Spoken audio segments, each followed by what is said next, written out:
तर एक दिवस धनगर समाज नक्षलवादाकडे वळाल्याशिवाय राहणार नाही आणि याची सर्वस्व जबाबदारी हे राज्य सरकार आणि ह्या मुख्यमंत्र्याची राहील. एवढं बोलून मी माझी 2 शब्द संपवतो. आरक्षणाची अंमलबजावणी करावा या मागणीसाठी गेली 70 वर्ष धनगर समाज या सरकारकडे मागणी करत आहे. धनगर समाजाच्या एसटी प्रवर्गाच्या आरक्षणाची अंमलबजावणी करण्यात यावी. त्यासाठी आज आपण या ठिकाणी सर्व समाज बांधव या ठिकाणी जमलेलो आहोत. त्याच्यासाठी प्रामुख्याने डॉक्टर गणेशराज ढवळे साहेब यांच्या नेतृत्वाखाली, त्याचबरोबर आमचे राजभाऊ आप्पा गिरे आमचे मार्गदर्शक हे उपस्थित आहेत. लिंबागणीचे सरपंच आमच्या मित्र रवी निर्मळ, शिवशक्ती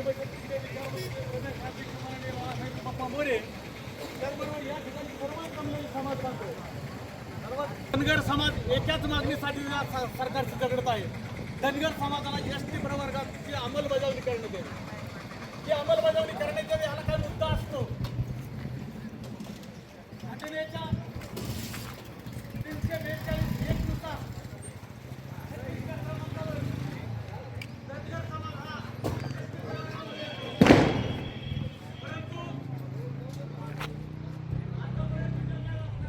याला सरकार जबाबदार आहे.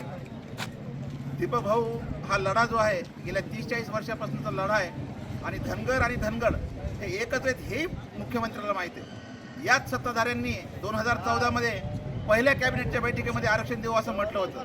त्यानंतर हा विषय वारंवार झुलवत ठेवला आणि गेल्या 10 दिवसापासून मुंबई येथील आझाद मैदानावर उपोषण करत असताना दुर्दैवानं आपल्या जावयाचे हाल न पाहल्यामुळं दीपक भाऊ यांचे सासरे यांनी आत्महत्या केली.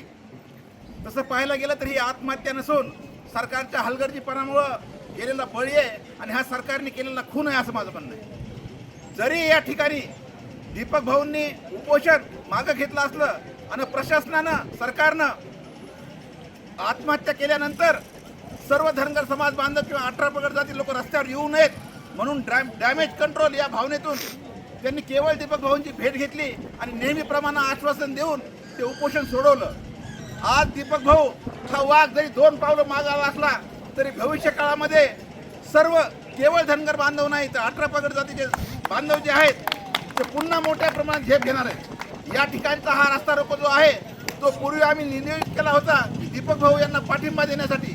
मात्र दीपक भाऊंचं उपोषण सुटलं असलं तरी हा जो रस्ता रोको आहे तो भविष्य काळामध्ये प्रत्येक धनगर समाज बांधव रस्त्यावर उतरणार आहे आणि त्याला सर्व 18 पगड जातीचे लोक साथ देणार आहेत. हे सरकारला चेतावणी देण्यासाठी हा इशारा आहे.